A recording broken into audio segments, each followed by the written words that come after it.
목사님 나오셔서 두려워해야 할 하나님이라는 제목으로 말씀 전하실 때 귀한 은혜 받으시기 바랍니다.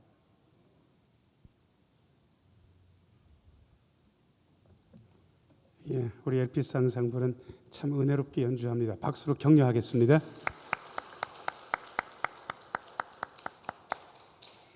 잠시 기도하고 하나님 말씀 듣습니다. 은혜로우신 주님, 이 시간 말씀하여 주옵소서. 주의 말씀 들을 때 주의 성령이 우리의 심령 속에서 약동하는 시간 되게 하여 주옵소서. 말씀 들으며 마음속에 기쁨과 감사와 용기가 샘솟게 하여 주옵소서. 예수님의 이름으로 기원하옵나이다. 아멘. 오늘 2부 예배 나오신 모든 분들 하나님의 은혜 가득하기를 축원합니다. 그야말로 여름이 됐습니다. 이번 주 토요일이면 대천 해수욕장이 개장식하고 해수욕장도 개장합니다. 저희 교우들만큼 여름에 바쁘다라는 것을 몸으로 경험한 분들이 많지 않습니다. 이쯤 되면 여름에 바쁠 것이다 라고 생각하면서 반은 설레기도 하고 올해는 장사가 어떨까 반은 걱정되기도 합니다. 무척 바쁜 거는 얘기할 것도 없습니다. 그러나 우리는 육신적인 바쁨도 있지만 여전히 해야 될 게 있습니다. 왜냐 그러면 바쁘면 바쁠수록 말씀과 기도에 더 집중해야 됩니다. 에이브라함 링컨이 그렇게 이야기했더라고요. 보통 때는 2시간 기도했다고 그래요. 그런데 전쟁이 딱 터지니까 얼마나 바쁘겠습니까? 결정해야 될 것도 많고. 그런데 그때는 4시간 기도했다. 훌륭한 분이니까 그렇게 한 거고, 저희는 바쁘기 때문에 길게는 기도를 못해도 짧게 기도하는 것을 여러 번 말씀을 드렸습니다. 자, 저를 따라서 하세요. 하나님, 은혜를 베풀어 주옵소서. 누구를 생각하든지 어떤 사건을 생각하든지 딱 생각하면서 우리의 영적인 에너지를 담아서 은혜를 베풀어 주옵소서. 그리고 말씀 묵상도 마찬가지입니다. 길게 성경 읽을 시간이 없으면 딱 한두 구절이라도 읽고요. 그 구절 가지고 하루 왼종일 중얼중얼하면서 묵상하는 겁니다. 본웨퍼 목사님이 하셨던 방법인데, 그분은 나는 날마다 죽노라라는 그 말씀을 평생 가지고 성경책을 볼 상황이든지 상황이 안 됐든지 그렇게 묵상하셨다는 이야기를 들었습니다. 우리도 그렇게 보내면 되고요. 자, 앉아 계신 분들, 지난주에 오신 분들도 있고 안 오신 분들도 있는데, 제가 여러분 지난주에 설교 제목이 뭡니까? 라고 물으면 여러분들은 덜컥 할 겁니다. 왜냐 그러면 제가 굉장히 신뢰되는 질문을 여러분들에게 한 거기 때문에 그렇습니다. 금방 듣고서도 말씀이 생각 안 나는데 지난주 설교 제목이 뭔지 본문이 뭔지 물어보는 거는 목사님 신뢰입니다. 제가 알면서도 신경 쓰시라고 말씀을 드리는 겁니다. 그리고 심지어 주보에 지난주 설교가 잘 요약되어 있습니다. 제목은 예수님의 일꾼들이었고요. 예수님의 3가지 사역, 가르치시고 전파하시고 고치시는 예수님의 3가지 사역, 그리고 그 3가지 사역이 영업적 마인드가 아니라 긍휼의 마음 가지고 행해져야 된다고 말씀드렸습니다. 교회가 커지면 커질수록 목회자는 성도들을 영업 마인드 가지고 대하게 됩니다. 내가 이분한테 잘하고 나면 이분이 우리 교회에 얼마만큼 유익을 끼칠까 그 생각하면서 대하는데, 그것은 사역의 마음이 아닙니다. 사역의 마음은 그냥 예수님께서 그분 보고 불쌍히 여기셨던 긍휼의 마음이 우리의 사역이 바탕이라야 되는 것이죠. 그리고 예수님께서 일꾼이 적다고 말씀하셨습니다. 교인이 수백 명, 수천 명이라도 언제나 일꾼은 적습니다. 그런데 추수하는 주인에게 일꾼을 보내어달라고 기도해야 한다고 지난주에 말씀을 드렸습니다. 오늘도 이어서 예수님의 말씀인데, 오늘 이 말씀의 제목을 한번 비춰주시면 그 제목 같이 한번 읽어보겠습니다. 같이 한번 읽어보자. 시작. 두려워해야 할 하나님. 우리는 하나님의 눈에 안 보이기 때문에 하나님을 신경 잘 안 씁니다. 예수 믿는다고 하면서 기도할 때는 잠깐 신경 쓰다가 여전히 하나님은 보이지 않기 때문에, 그분의 음성은 들리지 않는다고 생각하기 때문에 하나님을 신경 안 쓰고 두려워하지 않는데, 아니요, 사람보다 하나님을 더 두려워해야 한다는 게 오늘 제목인데, 제가 4가지로 말씀을 드리려고 합니다. 주보에도 나와 있고 화면도 뜹니다. 1번 같이 한번 읽겠습니다. 시작. 사람을 두려워하지 말라. 24절 25절 2절 말씀 같이 화면 보면서 읽겠습니다. 시작. 제자가 그 선생보다 또는 종이 그 상전보다 높지 못하나니 제자가 그 선생 같고 종이 그 상전 같으면 조카도다. 집주인을 바알세불이라 하였거든 하물며 그 집 사람들이랴. 아멘. 여러분, 예수님께서 3년 반 동안 공생에 사역하시면서 편안한 가운데 사역하신 게 아닙니다. 예수님을 헐고 예수님을 비난하는 사람들이 있었습니다. 당국자들한테 대판 도전하시고 성전을 뒤엎으신 그 사건을 사역 초기에 한 번 하셨고 사역 말기에 한 번 하셨는데, 그 사역 이후로 예수님은 주목받는 사람이었습니다. 당국자들, 사두개인, 바리새인, 서기관들이 똘똘 뭉쳐서 예수님께 나와 비난했고 무슨 빌미만 있으면 예수님을 공격했습니다. 예수님께서 귀신 들린 자들을 쫓아내시니까 귀신 들린 자들 속에 귀신을 세상에 하나님의 능력이다 이렇게 판단하고 존경해야 되는데, 자기들끼리 뭐라고 이야기했냐 그러면 저 양반이 귀신의 왕이 들려가지고 지가 귀신의 왕이 들렸기 때문에 귀신 졸개들을 잘 쫓아내는 거라고 그런 식으로 예수님을 모독했습니다.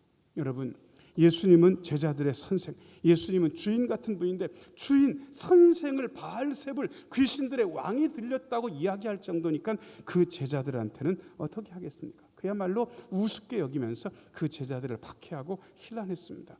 예수님과 제자들이 배를 고를 때도 굉장히 많았습니다. 그래서 밀밭 사이를 지나가다가 밀 이삭이 탐스럽게 익었고 너무 배가 고픈 나머지 예수님의 제자들 몇 명이 그 밀 이삭을 손으로 안식일에 훑었습니다. 그리고 그냥 먹긴 까끌거리니까 손바닥 위에 얹어놓고 그걸 이렇게 부벼가지고 후 하고 부르니까 껍질은 날아가고 그래도 잘 됐겠습니까? 그래도 나달 몇 개가 남아있으니까 그 나달을 먹었던 것 같습니다. 그런데 세상에 바리새인과 서기관들이 예수님과 제자들을 어떻게 비난하냐 그러면, 야, 안식일인데 니들이 못할 짓을 했다. 안식일에 어떻게 추수하냐? 곡식을 훑은 거는 추수한 거다. 그 다음에 안식일에 니들이 손바닥 위에 가지고 곡식을 이렇게 까가지고 까불러서 불렀으니까 그것은 탈곡한 것이 아니다. 안식일 규정을 위반했다. 그래가면서 예수님과 제자들을 한꺼번에 비난하기도 했습니다. 여러분, 이런 비난, 당국자들의 비난을 예수님의 제자들도 견디기 힘들어했고 예수님도 어렵기는 매한가지였을 겁니다. 그런데 예수님께서 뭐라 말씀하시는가? 26절 말씀, 26절 같이 한번 읽겠습니다. 시작. 그런즉 그들을 두려워하지 말라. 감추인 것이 드러나지 않을 것이 없고 숨은 것이 알려지지 않을 것이 없느니라. 위에서 두 번째 줄 같이 한번 읽어요. 자, 시작. 그들을 두려워하지 말라. 믿음 생활하면서 사람 두려워하는 것은 믿음 생활을 제대로 하는 방법이 절대로 아닙니다. 여러분, 우리는 보이지 않지만 하나님을 두려워해서 신앙생활하는 사람들입니다. 여러분, 사람이 보이기 때문에 사람을 두려워하게 되면 시험에 걸릴 가능성이 굉장히 많습니다. 그런데 우리가 하나님은 두려워하지 않고 사람을 두려워하는 큰 이유 중에 한 가지는 사람은 눈에 보이기 때문에 그렇습니다. 하나님은 눈에 안 보이기 때문에 없다는 생각이 지배적입니다. 저희 교회가 한 1000평 이렇게 연건평이 되는데 중간에 중정, 마당이 있습니다. 그 마당에 유리창이 잔뜩 있는데 어느 날 큰 새 2마리가 중정에 와가지고 이렇게 이것저것 있다가 큰 새가 후두둑 날아오르더니 저는 그 지붕 위로 이렇게 넘어갈 줄 알았는데 세상에 이 새 2마리가 유리창을 향해서 그냥 돌진하는 거예요. 그리고 세상에 유리창에 새가 대가리를 부딪힌다면 왜 새를 머리라고 안 하고 대가리라고 하는지 이해하셔야 됩니다. 사람은 머리지만 짐승은 머리입니까? 대가리입니까? 대가리. 그러니까 새는 머리가 아니고 새 대가리가 맞습니다. 하여튼 대가리를 부딪혀가지고 떨어지는 거예요. 피를 철철 흘리니까 그때 부목사님이 이상구 목사님이었는데, 야, 저렇게 또 들이받냐 그러는데 그 친구가 상식이 아주 풍부해요. 저한테 뭐라고 얘기하냐 그러면, 목사님, 새들은 시력이 사람하고 다릅니다. 우리 눈에는 유리창이 보이지만 새들 눈에는 유리창이 안 보입니다. 그래서 유리창으로 돌진하는 새들이 많고 그렇게 해서 충돌합니다. 아, 그러냐. 여러분, 그 새가 왜 죽었는지 아세요? 아니, 목사님, 유리창에 부딪혀서 죽은 거 아닙니까? 아니, 정확하게 이야기하면 유리창에 부딪혀서 죽은 게 아니고 눈에 보이지 않는다고, 없다고 생각해서 죽은 거예요. 새들 눈에는 유리창이 눈에 안 보이고 눈에 안 보이기 때문에 없다고 생각하고 그 유리창에 치받아 가지고 죽은 거예요. 여러분, 세상 사람들 중에 그런 분들 많아요. 하나님이 눈에 안 보이지만 버젓이 살아계신데 하나님이 눈에 안 보이기 때문에 안 계시다고 생각하고 그렇게 살다가 죽는 분들이 한둘이 아닙니다. 여러분, 안 보인다고 없다, 그런 얘기 하시면 안 됩니다. 전파는 눈에 안 보이지만 있습니다. 공기도 마찬가지입니다. 눈에 안 보이기 때문에 없다고 생각하는 건 얼마나 단견인가. 자, 옆에 있는 분 얼굴 보시고요. 우리 하나님 눈에는 안 보여도 확실히 살아계십니다. 한마디씩 해보세요. 자, 시작. 우리 하나님 눈에 안 보여도 확실히 살아계십니다. 그러니까 결론이 뭐냐? 26절 다시 한번 비춰져 보세요. 그런즉 눈에 보이는 사람들을, 두 번째 줄 그들을 빼고 7글자 같이 한번 읽어요. 자, 시작. 두려워하지 말라는 거예요. 그러면서 뭐라 말씀하시냐? 그러면 세 번째 줄부터 감추인 것은 드러나지 않을 것이 없고 숨은 것이 알려지지 않을 것이 없다. 이게 이중부정을 쓰는 건데, 이중부정을 쓰면 말은 멋진데 약간 좀 어려울 가능성이 있습니다. 그래서 그냥 쉽게 감추인 것은 반드시 드러난다, 숨은 것은 반드시 알려진다, 이렇게 이야기하면 딱 떨어지는 거예요. 도대체 뭐가 감추이냐? 야, 사람들이 율법을 가지고 니들을 비난하고 힐난하지만 그들 속에 악이 감추어져 있는 것이다. 그 악은 감추어졌지만 반드시 드러날 거다. 그러니까 그런 인간들 두려워하지 말라는 거예요. 자, 저를 따라서 하세요. 감추인 악들이 반드시 드러납니다. 네, 여러분, 그러니까 괜히 악한 분들이랑 맞붙어 싸우려고 하지 마세요. 예수 믿는 사람들은 싸우는 사람이 아니에요. 그냥 지켜보고 있으면 하나님께서 그 안에 있는 감추어진 것들을 다 드러내실 때가 온다고요. 우리는 사람 상대하는 사람이 아닙니다. 그 다음에 또 하나 격려가 되는 것은 숨은 것이 알려지지 않을 것이 없다라는 이 이야기는, 숨은 것은 반드시 알려져 있는다. 여러분, 예수님 속에, 제자들 속에 영생, 복음, 하나님의 선함과 하나님의 사랑이 있는데 이게 반드시 알려질 거라는 거예요. 자, 저를 따라서 하세요. 숨은 것은 반드시 알려집니다. 어떤 분들은 되게 마음 답답해하는 거예요. 목사님, 제가 진심으로 여기 진짜 사랑하고 그러는데 사람들이 몰라줍니다. 그냥 진짜 확 뒤집어 가지고 제 속을 보여줄 수 있었으면 좋겠는데, 아니, 그렇게 안달복달 안 해도 됩니다. 진심은 드러나기 마련입니다. 시간은 걸리겠지만, 그러니까 사람 두려워하지 말라고. 자, 그러시면서 27절에 좀 다른 거를 이야기하는데 같은 맥락의 이야기입니다. 27절 같이 읽어요. 자, 시작. 내가 너희에게 어두운 데서 이르는 것을 광명한 데서 말하며 너희가 귓속말로 듣는 것을 집 위에서 전파하라.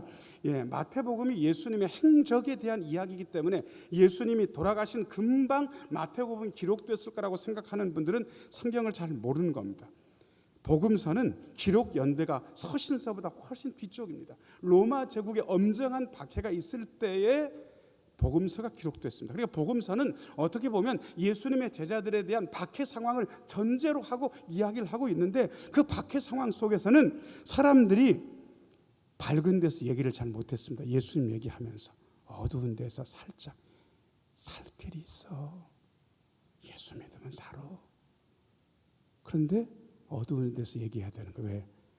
밝은 데서 하다가 잡혀가면 죽는 거니까. 그 다음에 공개적으로 이야기 못하는 거예요. 왜? 공개적으로 이야기하면 로마 황제 숭배가 한창 극성일 때는 퀴리오스라는 말이 주님이라는 말인데, 이 말은 황제 말고 다른 대상한테 하면 잡아가요. 죽여요. 취소하지 않으면 못 사는 거예요. 그러니 사람한테 우리 예수님께서 주님이세요. 우리 예수님께서 퀴리오스예요. 당신과 저의 삶을 온 세상을 주관하셔요. 세상에 그렇게 공개적으로 얘기 못하는 거예요. 왜? 박해가 두려우니까. 그런데 예수님께서 뭐라 말씀하시냐? 그러면 어두운 데서 이루는 것을 광명한 데서 말할 때가 온다. 귓속말로 듣는 것을 집 위에서 전파할 때가 온다는 거예요. 사랑하는 여러분, 우리 예수님께서 온 세상을 다스리고 계십니다. 우리 예수님께서 주님이십니다라고 선포할 때가 오니까 걱정하지 말라고. 그래서 사람 두려워해서는 안 된다고 이야기하고 계신 것입니다. 여러분, 사람 두려우십니까? 아니요. 사람 말고 더 두려워해야 할 분이 계십니다. 2번 같이 한번 읽어요. 자, 시작. 하나님을 두려워하라. 28절 말씀, 28절 같이 읽겠습니다. 시작. 몸은 죽여도 영혼은 능히 죽이지 못하는 자들을 두려워하지 말고 오직 몸과 영혼을 능히 지옥에 멸하실 수 있는 이를 두려워하라. 아멘. 여러분, 예수님께서 딱 두 개로 나누고 계십니다. 사람, 몸만 죽일 수 있는 존재, 영혼은 건들지 못하는 존재. 하나님, 몸과 영혼을 단순히 죽이는 것이 아니라 지옥에 멸하실 수 있는 분, 너희들은 이 두 분 앞에서 도대체 누구를 두려워하겠냐고 예수님께서 묻고 계십니다. 칼빈하고 루터의 초상화를 보신 적이 있는지 모르겠어요. 요즘 인터넷이 워낙 잘 돼가지고 구글이나 네이버 같은데 칼빈 초상화, 루터 초상화 한번 쳐보세요. 그러면 칼빈은 진짜 칼처럼 생겼습니다. 예, 이 양반이 워낙 몸이 종합병원이긴 했거든요. 그럼에도 불구하고요, 얼굴 딱 보면 눈이 날카로워요. 그리고 찔러도 피 한 방울 안 나오게 생겼습니다. 그런데 루터는 좀 다릅니다. 같은 종교 개혁자라도 루터는 눈 딱 보면요, 이 인간 겁많게 생겼는데 딱 보고 알아지는 거예요. 근데 여러분, 둘 다 세상에 교황의 세력에 맞서 가지고 종교 개혁을 했던 사람. 그때 당시에 교황은 어느 정도냐 그러면 날아가는 새한테 떨어져라 그러면 떨어질 정도의 그런 권세를 가진 게 교황인데, 세상에 루터는 칼빈보다 앞세대 사람인데 어떻게 그렇게 두려움 없이 개혁을 할 수 있었을까? 많은 심리학자들이 연구를 했는데 이유는 한 가지입니다. 루터는 교황을 두려워하긴 했습니다. 그런데 교황보다 엄청나게 더 두려운 분을 알고 있는 거예요. 교황은 기껏해야 내 육신밖에 못 죽이지만 우리 하나님은 내 몸과 내 영혼을 지옥에 멸하실 수 있는 분이라는 사실을 알고 나니까 교황 두려운 건 이 정도라면 하나님 두려운 건 이만한 거예요. 하나님 두려운 거 생각하니까 거기에 비하면 교황은 아무것도 아닌 거예요. 그래서 두려움을 이기고 개혁을 할 수 있었던 거예요. 여러분, 사람이 두렵죠. 사람이 까칠하게 굴면 얼마나 고달픕니까? 사람이 이런저런 소문을 헛소문을 내면 그것 때문에 얼마나 피해를 입습니까? 사람 두려운 거 맞아요. 그런데 그래도 그 사람은 몸뚱이밖에 해코지 못하는데 우리 하나님은 몸과 영혼을 능히 지옥에 멸하실 수 있는 분이니까 하나님은 어마어마하게 두렵잖아요. 그러니까 사람이 이만큼 두렵다면 하나님은 이만큼 두려운 거예요. 그 두려우신 하나님 생각하고 나니까 사람은 별거 아닌 거예요. 그런 논리로 하나님을 두려워하라고 예수님께서 말씀하고 계신 것입니다. 자, 옆에 있는 분 얼굴 보시고요, 진짜 두려우신 분은 하나님입니다. 한번 해보세요. 자, 시작.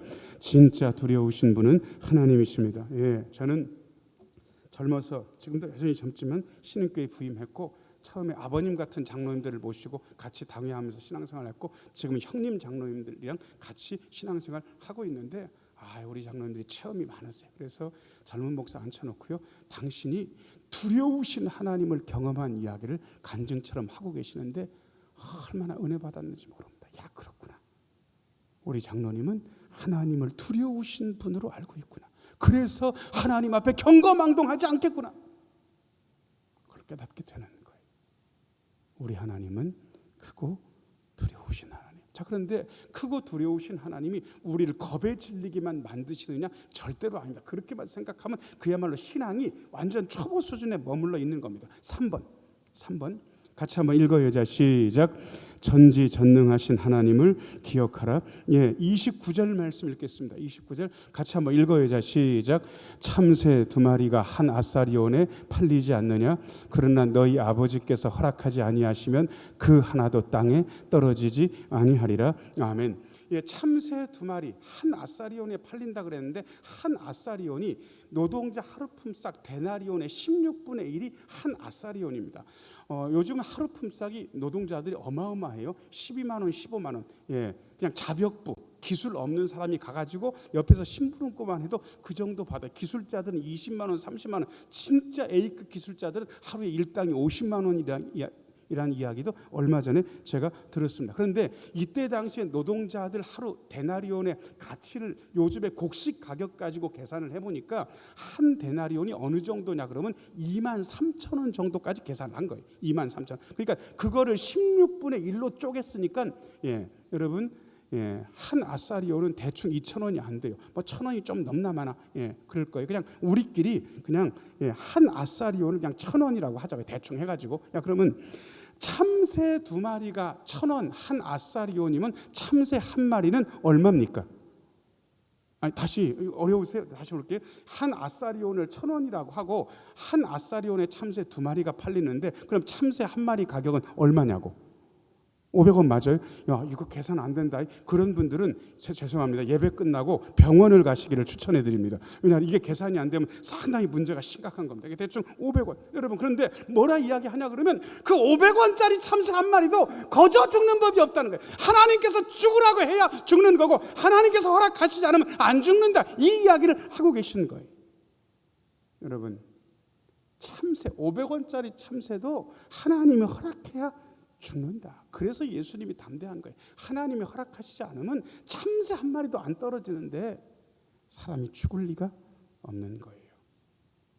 그러면서 뭐라고 말씀하시냐? 그 29절 말씀은 하나님의 전능, 하나님의 섭리를 이야기하고 계신 거 아니겠습니까? 하나님이 참새 한 마리도 그냥 떨어지지 않게 섭리하고 계신다고, 통치하고 계신다고, 세상을 다스리고 계신다고. 자, 옆에 있는 분을 얼굴 보시고요. 우리 하나님이 세상을 다스리고 계신대요. 자, 시작. 우리 하나님이 세상을 다스리고 계신데, 예, 500원짜리 참새 한 마리도 허투루 떨어지지 않도록 온 세상을 섭리하고 계셔요. 이게 하나님의 전능, 하나님의 섭리, 하나님의 통치인 거예요. 그런데 그런 하나님이 세상에 30절 말씀, 이게 가능이나 하다고? 예, 30절 같이 한번 읽어보자. 시작. 너희에게는 머리털까지 다 세신 바 되었나니. 예, 아마 미용사분들은 우리 머리카락이 대충 평균적으로 몇 가닥인지 아마 계산이 되실 겁니다. 저분은 모발이 많이 빠졌기 때문에 약간 적더라도 아마 머리털 개수를 대충은 알고 계셔도 저 양반이 머리털이 몇 가닥일 거다라고 어떻게 다 세겠습니까? 이건 안 세기도 하고 못 세기도 하는 거지. 그런데 하나님은 어느 정도로 세밀하시냐 그러면 우리의 머리카락 개수까지 세실 정도로 세밀하신 거예요. 여러분, 이 세밀하심 가지고 우리를 고달프게 하시는 것이 아니라 우리를 보살피고 계신 거예요. 자, 저를 따라서 하세요. 우리 하나님이 우리를 세밀하게 보살피십니다. 예, 이게 하나님의 전지성입니다.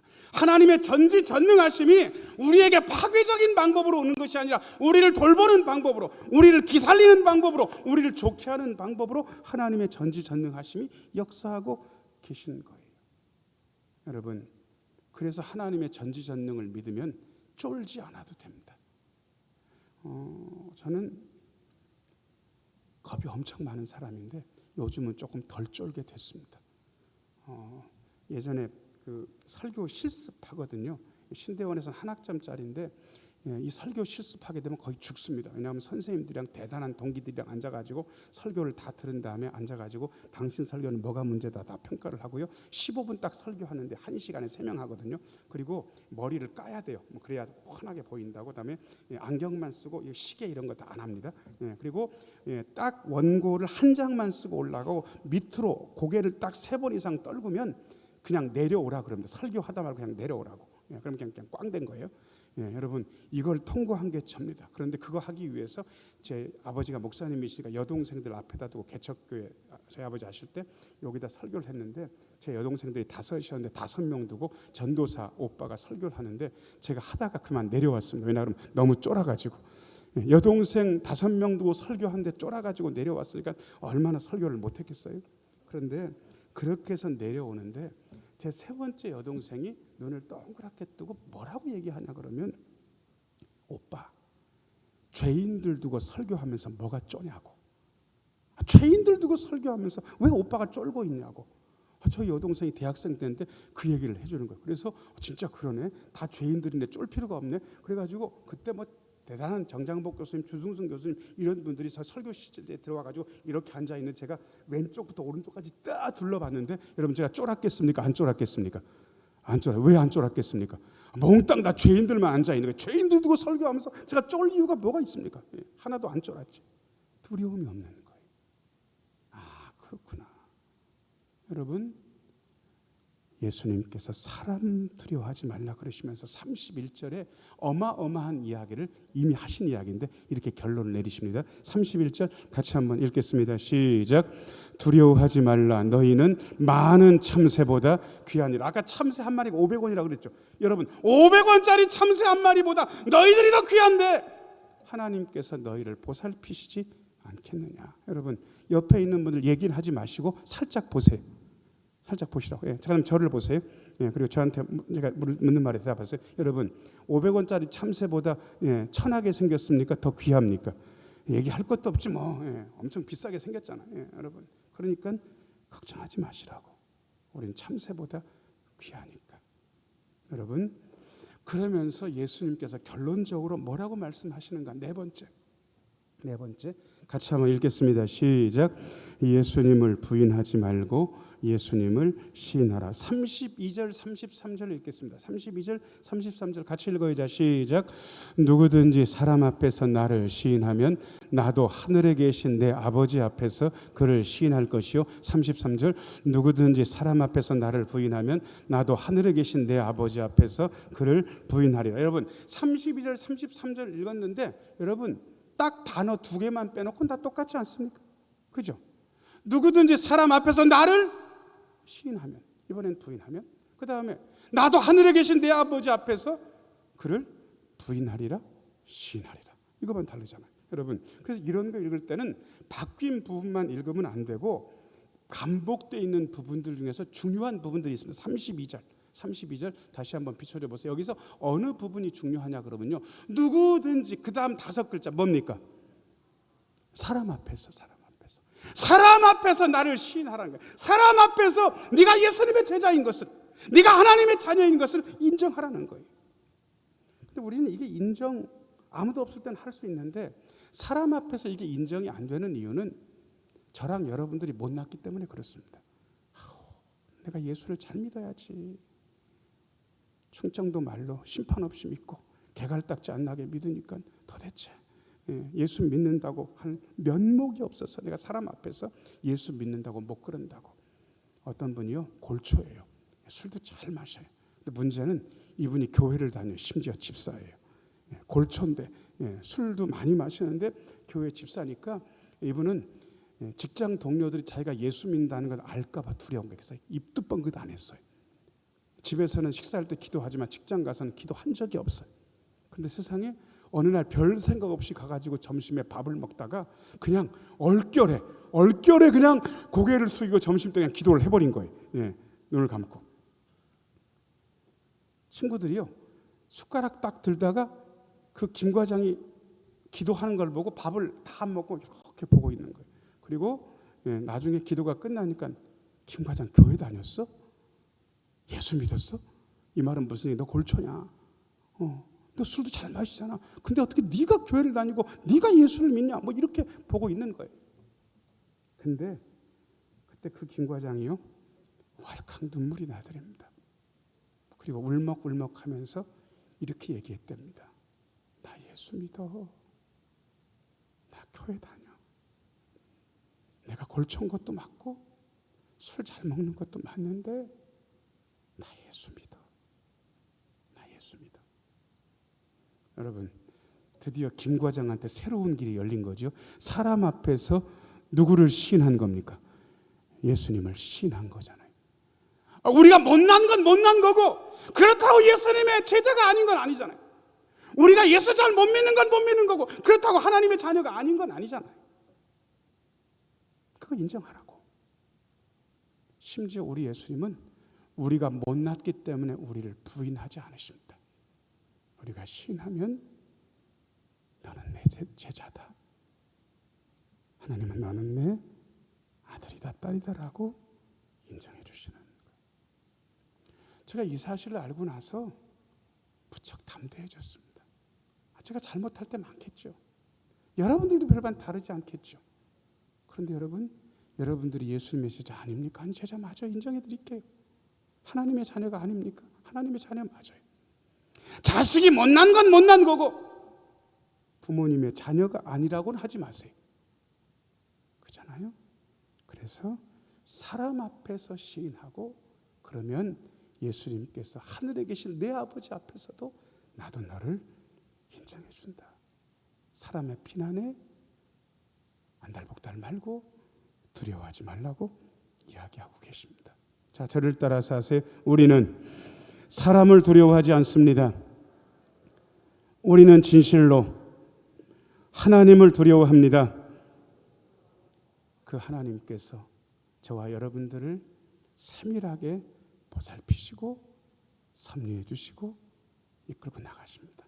그것을 믿고 우리가 두려움 없이 그러나 진짜 두려워할 하나님 두려워하면서 힘있게 믿음 생활하시는 우리 모두가 되기를 예수님의 이름으로 축원합니다. 기도하겠습니다. 은혜로우신 주님, 사람 두려워하지 않게 하여 주옵소서. 진실로 두려워해야 할 하나님만 두려워하며 나아가게 하여 주옵소서. 전지전능하신 하나님께서 내 삶을 보살피시고 이끄시는 것을 우리의 삶에서 경험하게 하여 주옵소서. 예수님 이름으로 기도하옵나이다. 아멘.